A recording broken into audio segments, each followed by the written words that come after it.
ยิ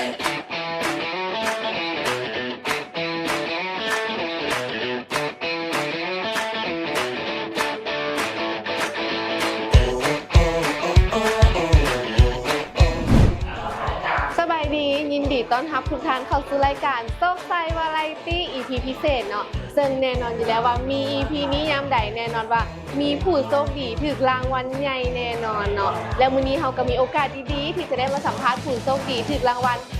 ที่200 ล้านกีบนั่นเองเนาะเพื่อบ่เป็นการเสียเวลาตอนนี้เพิ่นได้มานั่งอยู่กับเราแล้วเนาะไปทำความรู้จักกับเพิ่นกันเลยโดยสบายดีโดยสบายดีนี่ชื่อว่านั่งแบเดี๋ยวนี้ธุรกิจ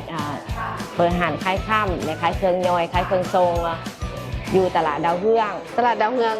จำปาสักแม่นบ่ไงโดยเป็นอะไรความรู้สึกเมื่อฮู้ว่าถูกเลขโดยรู้สึกดีใจ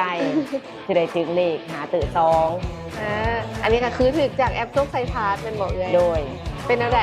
ฮู้เองบ่หรือว่ามีพนักงานเขาโทรไปหาบ่หรือว่าเลขออกปุ๊บแล้วเอ้ยกดเช็คเลยบ่ถูกเลขแล้วก็แอปเพิ่นก็บอกว่าถูกเลขหาตื่นแล้วก็พนักงานโชคไซเพิ่นก็โทรมาหาพนักงานโชคไซเขาโทรไปแจ้งนำโดยอันนี้ก็คือว่าหลายๆคนก็อาจจะอยากรู้เนาะว่าเอ้ยหันได้เลขเด็ดมาแต่ไสคือแบบแม่นแท้โอ้นั่นแม่นผัวเพิ่นฝันเห็นเลขว่าฝันเห็น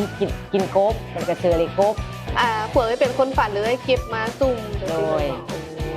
ก็ถือว่าซุ่มเป๊ะพอสมควรเลยเนาะมื้อนั้นซื้อเลขมื้อเท่าไหร่เลยมื้ออยู่391,000 กีบโอ้391,000ได้มาหาซื้อ2ก็ถือว่าคุ้มหลายเติมเนาะแล้วก็อยากถามว่าอีกว่าถูกเลขผ่านแอปโชคไซพาร์ทตลอดบ่ถืออยู่ประมาณ 3-4 ครั้งแต่ว่าบ่ได้เป็นรางวัลใหญ่ซัมนี่มันโดยถืออยู่ประมาณ60 ล้าน100กว่าล้าน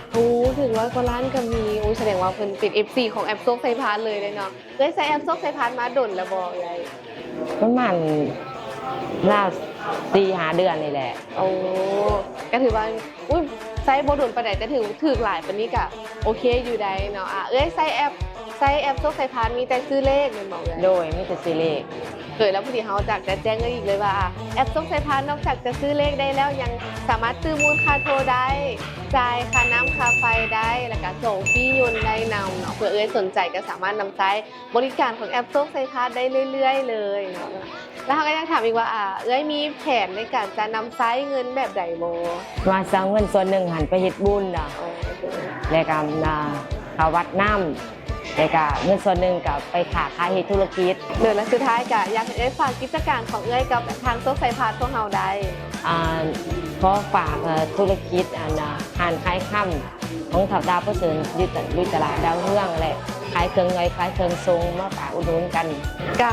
ฝากอุดหนุนได้เพิ่นหลายๆเนาะห้างคำเท้าดาวประเสริฐเนาะอยู่ที่ตลาดดาวเฮืองแล้วก็ห้างขายเครื่องย่อยเครื่องทรงก็อยู่ตลาดดาวเฮืองเช่นกัน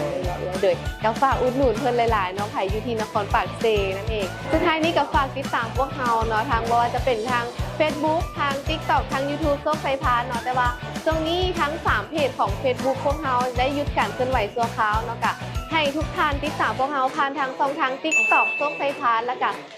YouTube โชคไซพาร์ทเนาะแล้วก็ยังมีกลุ่มทาง WhatsApp อีกเนาะซึ่งใครยังบ่ทันได้เข้ากลุ่มก็สามารถทักเพจเข้ามาหาพวกเราได้เนาะพวกเรายังตอบเพจปกติมีแต่หยุดการเคลื่อนไหวของเพจชั่วคราวเนาะโดยสำหรับมื้อนี้พวกเราก็ขอกล่าวคำว่าสบายดีโชคไซพาร์ทเปลี่ยนชีวิตให้ง่ายขึ้น